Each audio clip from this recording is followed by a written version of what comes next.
Desde que un vídeo casero, en el que una niña de apenas 6 años ejecutaba el acordeón, apareció en las pantallas de miles de personas, surgió una pregunta inevitable: ¿por qué tantos conjuntos juveniles norteños podían compartir escenario y bajo quinto, pero solo algunos lograban despertar el orgullo de una comunidad migrante? En 2019, aquella pequeña, Jack-Seni, ya resaltaba en internet con un talento innato para el acordeón. Su naturalidad conquistó, en poco tiempo, superó el 1.000.000 de reproducciones, marcando el auténtico inicio de los Luceros de Río Verde. Años antes, en 2015, habían presentado su álbum debut, Recordar es Vivir, seguido por El Descendiente en 2016 y Con Amor y Sentimiento en 2018. Lo admirable es que dicho logro no se gestó en estudios lujosos ni en oficinas de disqueras, nació en el hogar, en la sala de una familia que, sin pretender la fama, asumió el legado musical como parte de su esencia y lo convirtió en estandarte. En 2020, con Jack-Seni de 14 años, su hermano Ricardo de 11 y la pequeña Aileen de apenas 7, el trío ya había lanzado 3 producciones discográficas y recorría escenarios a lo largo de Estados Unidos, con actuaciones frente a miles de espectadores. Un conjunto juvenil, sí, pero con una energía y un encanto que hacían latir con fuerza el corazón de quienes los veían como un espejo de su propia nostalgia y sus vivencias. Hubo una fecha que marcó un hito: el 4 de julio de 2020, Día de la Independencia en Estados Unidos, participaron en Freedom Over Texas, un evento virtual transmitido a todo el país desde su hogar en Houston. Aquella noche, su música traspasó los límites de las redes sociales para llegar a salas, patios y cocinas, acompañando a familias que celebraban desde la distancia. Los vídeos seguían sumando reproducciones a gran velocidad. Su canal de YouTube estaba cerca de alcanzar el 500.000 de suscriptores y canciones como De ahí pa'l Real reunían cientos de miles de visitas en cuestión de semanas. Pero más allá de los números, lo que los distinguía era la conexión sentimental. Sus letras hablaban de la vida de los paisanos, de la unión familiar y del anhelo de quienes partieron de su tierra natal. En TikTok, su comunidad ya superaba los 150.000 seguidores y acumulaba más de 1.000.000 de me gusta, cautivando a un público que encontraba en ellos sinceridad, cercanía y un repertorio que no buscaba imitar, sino conservar y proyectar con orgullo el sonido norteño juvenil. En ese momento, el universo digital ya se había convertido en su escenario y la familia, en su propia productora. Entre ensayo y ensayo en casa, con instrumentos en manos y sueños al frente, los Luceros de Río Verde no solo tocaban música, se habían transformado en un emblema vivo de una comunidad que reafirma sus raíces bailando, cantando y sintiendo cada acorde como si fuera una carta llegada desde su tierra. En el norte de Texas, una tarde otoñal de 2021, los Luceros de Río Verde se presentaron en el escenario de un festival comunitario. No había pantallas monumentales ni un despliegue técnico impresionante, pero sí un mar de rostros atentos que los acogía como si se reencontraran con amigos de toda la vida. El entusiasmo del público no respondía únicamente a lo que sonaba, provenía de la imagen de una familia unida por un mismo propósito, enlazada por una sintonía silenciosa que se percibía en cada nota. Ese tipo de lazo no nace de la casualidad, se forja con años de constancia, diálogo abierto y confianza mutua. El timón de este proyecto no descansa solo en el ímpetu de sus integrantes más jóvenes. Desde el primer día, los padres han sido la guía que marca la ruta, tomando decisiones clave que trascienden la elección de un tema o la organización de un ensayo. Han sabido interpretar el pulso del público y comprender que, en un género tan reñido como el norteño, la autenticidad es un tesoro que no se negocia. Mientras otros conjuntos juveniles se inclinaban por seguir tendencias, los Luceros optaron por afianzar su identidad, un sonido pulcro, letras con arraigo mexicano y una maestría instrumental que dejaba claro su rigor formativo. A partir de 2021, su calendario de actuaciones se amplió de manera considerable, con convocatorias para ferias estatales, celebraciones hispanas y eventos privados de gran afluencia en ciudades como Dallas, San Antonio y Chicago.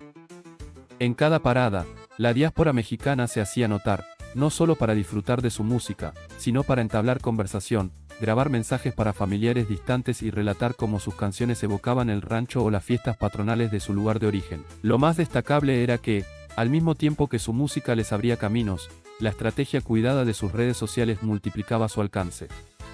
Cada publicación se diseñaba para mostrar algo más que su perfil de artistas, un ensayo improvisado, un trayecto por carretera, una broma entre hermanos.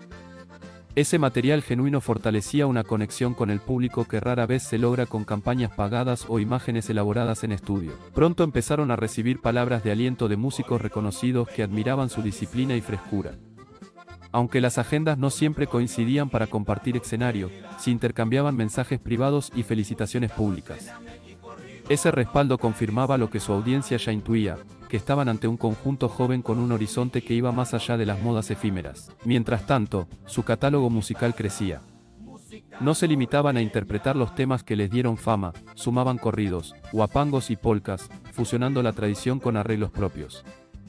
Esa amplitud de estilos les daba la flexibilidad para presentarse en entornos diversos, desde ferias comunitarias hasta funciones formales en teatros locales. Para el cierre de ese año, los Luceros de Río Verde habían dejado de ser solo un fenómeno de internet o una novedad dentro de la escena norteña juvenil. Se habían afianzado como un grupo con una personalidad artística definida, un público fiel que los respaldaba y una forma de trabajar que situaba la unidad familiar como motor esencial. Esa mezcla de talento, visión estratégica y raíces firmes sería la que, en poco tiempo, los impulsaría hacia escenarios de mayor envergadura y les aseguraría un sitio perdurable en la memoria de su audiencia. En los primeros meses de 2022, mientras gran parte de la escena juvenil intentaba recuperar espacios tras las limitaciones a los eventos, los Luceros de Río Verde parecían mantener intacto su impulso. El secreto radicaba en que, más allá de las presentaciones, habían transformado su propia casa en un verdadero cuartel creativo. Allí se ensayaba con frecuencia, se grababan demos y se evaluaban propuestas de presentaciones. No era simplemente practicar, cada reunión funcionaba como un taller donde las ideas fluían y todos participaban, desde decidir un matiz tonal hasta definir cómo presentar un tema sobre el escenario. Esa mecánica familiar no era un montaje para redes sociales, era la estructura auténtica que sostenía cada meta alcanzada. El padre, siempre atento a la producción y los arreglos, trabajaba en coordinación con la madre, encargada de la organización de viajes, vestimenta y logística, garantizando que cada show tuviera un nivel profesional impecable. Los tres hermanos, por su parte, comprendían que su compromiso no se limitaba a ejecutar bien sus instrumentos, debían transmitir un mensaje acorde con lo que representaban. Ese mismo año comenzaron a recibir invitaciones para participar en eventos que fusionaban la música con causas sociales. Su presencia en festivales solidarios y celebraciones culturales fortaleció la relación con asociaciones de migrantes, que veían en ellos un ejemplo de cómo preservar y enaltecer la identidad mexicana en territorio estadounidense. En cada una de estas ocasiones, las familias asistentes encontraban reflejada su propia experiencia, perseverancia, trabajo en conjunto y el deseo firme de que las raíces no se pierdan con el tiempo. Lo que más llamaba la atención de quienes los conocían por primera vez era la cercanía con la que trataban a su público. No existían barreras ni actitudes distantes, al terminar sus presentaciones, permanecían para conversar, firmar discos y posar para fotos con total disposición. Esa actitud directa y cálida generaba un vínculo de fidelidad que resultaba difícil de alcanzar en un medio donde muchos artistas jóvenes preferían proyectar una imagen inaccesible. En medio de giras y compromisos, surgieron también colaboraciones inesperadas con músicos de otros géneros que admiraban la energía del trío y su habilidad para conectar con distintas generaciones. Estas experiencias no solo ampliaban su proyección, sino que también reforzaban su capacidad de adaptación artística. Cada visita a ciudades como Phoenix, Las Vegas o Los Ángeles consolidaba su presencia en comunidades donde la música norteña formaba parte esencial del tejido cultural. Hay algo en el sonido que producen los Luceros de Río Verde que desarma incluso al más escéptico. Es un timbre honesto, casi ancestral, que no parece venir de un escenario moderno ni de un estudio, parece arrancado directamente del alma de la frontera, entre la nostalgia del México profundo y la crudeza del presente en Estados Unidos. Un acordeón que no perdona, una guitarra que confiesa, un bajo eléctrico que retumba con dulzura, y una batería que, aunque joven, late como corazón veterano. Pero hay un detalle que desconcierta incluso a los músicos más experimentados: nadie ha podido imitar su sonido completamente. La pregunta surgió sin que nadie la planteara explícitamente: ¿por qué suenan así? ¿Qué hay en la música de estos jóvenes que hace llorar a adultos endurecidos por el tiempo?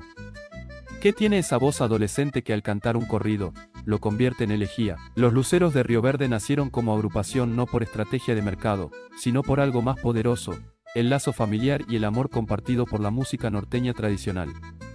Hijos de padres mexicanos que emigraron a Texas buscando una vida mejor, crecieron rodeados de música. No fue un pasatiempo, fue parte de su identidad. Mientras otros niños veían caricaturas, ellos afinaban instrumentos, aprendían canciones y soñaban en acordeón. La primera vez que se hicieron notar fue cuando comenzaron a publicar sus interpretaciones en redes sociales. En un vídeo, grabado sin grandes pretensiones, aparecen los cuatro en un espacio modesto, tocando con la seriedad de músicos profesionales. Jack Seni en el acordeón, serena pero firme, la melodía fluyendo con una dulzura que contrastaba con su juventud. Ricardo, con una guitarra que parecía haber vivido más años que él mismo, cantando con una madurez inquietante. Ailín con el bajo eléctrico marcando un ritmo seguro, y el pequeño Francisco golpeando la batería como si el pulso de la canción le hablara directamente al pecho. En cuestión de días, aquel vídeo se volvió viral. Pero no viral por espectáculo. Viral por emoción real. La gente los descubría, y al instante sentía que los conocía de toda la vida. Comentarios desde Los Ángeles hasta Monterrey, desde Houston hasta Oaxaca, decían lo mismo: esta música me recordó a mi abuelo, lloré escuchando esto. Así sonaban los grupos cuando la música era de verdad. Poco a poco, sin disquera, sin campaña de marketing, sin escándalos, comenzaron a llenar escenarios. Ferias en Texas, eventos comunitarios, festivales regionales. Su música no necesitaba presentación. Bastaba con que tocaran un solo compás para que la gente se callara y escuchara. Fue entonces que un rumor empezó a correr entre productores, técnicos de sonido y músicos de otras agrupaciones. Decían que los Luceros hacían algo que no se podía explicar. Un técnico que trabajó con ellos en un festival dijo una frase que desató la curiosidad de muchos: cuando están tocando juntos, hay una nota. Una nota que no se puede escribir ni grabar. Algo pasa ahí. El acordeón de Jack Seny y la voz de Ricardo se conectan como si alguien más estuviera tocando con ellos. Pero no hay nadie más. La comunidad musical empezó a hablar de eso como la nota imposible. Una especie de momento invisible en sus canciones en vivo donde algo cambia, algo que los aparatos no detectan, pero el corazón sí. Era como si la música cruzara una línea entre lo técnico y lo espiritual. A partir de ese momento, comenzaron los intentos por descifrarlo. Músicos tratando de replicar sus arreglos. Gente pidiendo tablaturas, afinaciones, micrófonos específicos. Pero nada funcionaba del todo. La técnica estaba ahí, pero el alma no. Mientras tanto, ellos seguían creciendo. No se desviaron hacia modas, ni se dejaron tentar por el ego. Se mantuvieron unidos, firmes en su estilo y su propósito. Y eso es lo que ha hecho que hoy, para muchos, los Luceros de Río Verde sean considerados el grupo juvenil más auténtico de la música norteña actual. No son ídolos prefabricados. Son hermanos con una misión. Y lo más desconcertante es que ellos no buscan el misterio. Ellos simplemente tocan. Con el corazón abierto y la música como herencia viva. Y sin quererlo, han abierto la puerta a una pregunta que aún no tiene respuesta. ¿Qué es esa nota imposible? ¿De dónde viene ese sentimiento que vibra cuando ellos tocan juntos? Nadie lo sabe con certeza. Pero lo que sí se sabe es que, desde Texas, 4 jóvenes están cambiando la historia del norteño con cada acorde. Apenas unos meses después de aquel primer vídeo viral, comenzaron a llegar llamadas inesperadas. Organizadores de ferias locales, locutores de radios regionales, y hasta promotores de eventos privados querían lo mismo, que los Luceros de Río Verde se presentaran en vivo. No ofrecían grandes cifras, ni escenarios de lujo. Pero eso no les importaba.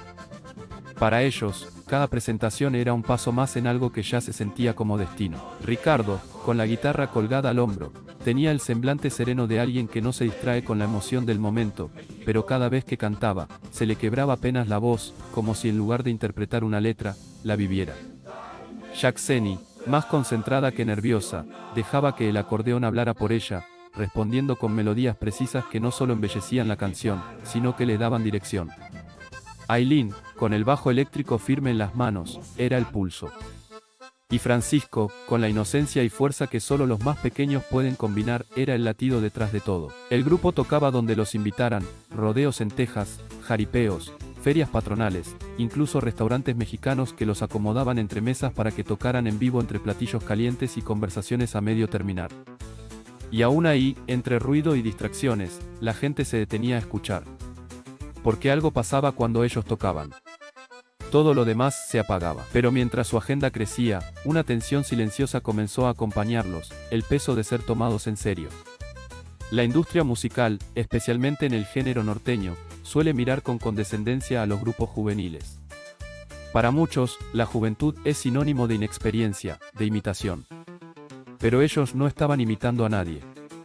Estaban defendiendo un sonido que parecía haberse perdido, y lo hacían con una sensibilidad que incluso músicos veteranos reconocían. A mediados del año siguiente, fueron invitados a participar en un evento regional en San Antonio, Texas. Era uno de los festivales comunitarios más grandes de la zona, con asistencia de miles de personas. Aunque no eran los artistas estelares, su presentación fue la más comentada de la noche.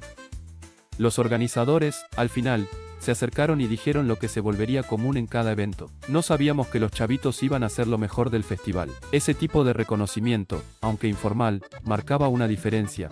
Estaban comenzando a influir, no solo a gustar. Los luceros de Río Verde estaban redefiniendo lo que significaba ser joven y norteño en Estados Unidos. El fenómeno empezó a crecer en redes sociales.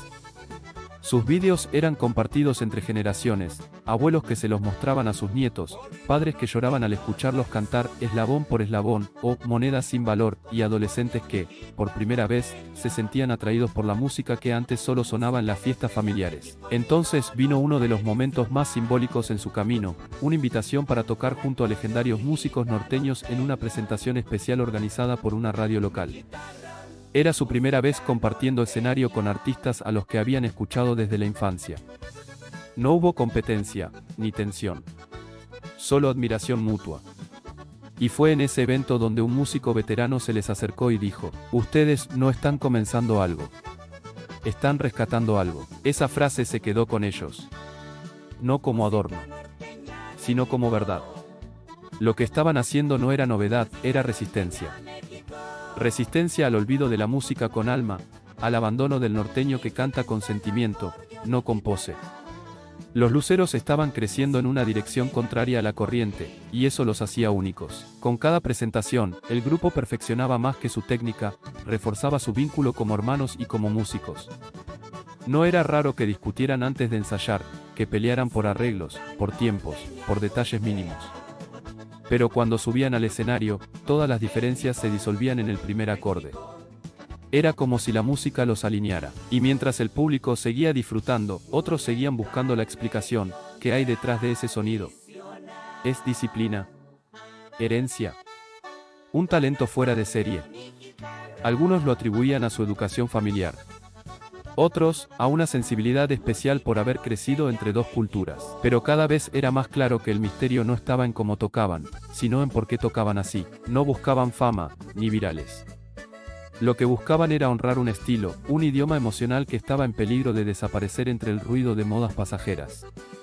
Y eso, esa claridad de propósito, los hacía más fuertes que cualquier campaña publicitaria. Hoy, hay grupos que copian su estilo, músicos que versionan sus canciones, jóvenes que los ven como ejemplo. Pero nadie puede replicar la carga emocional que llevan en cada nota. Lo más impactante es que todo esto ocurrió antes de que cumplieran 20 años. Y en medio de todo este ascenso, una sombra comienza a cruzar la historia. ¿Qué tan lejos pueden llegar sin ceder a las exigencias del mercado? ¿Podrán seguir fieles a su estilo cuando comiencen las verdaderas presiones? La historia del grupo no solo es de talento, sino de una resistencia silenciosa contra el olvido.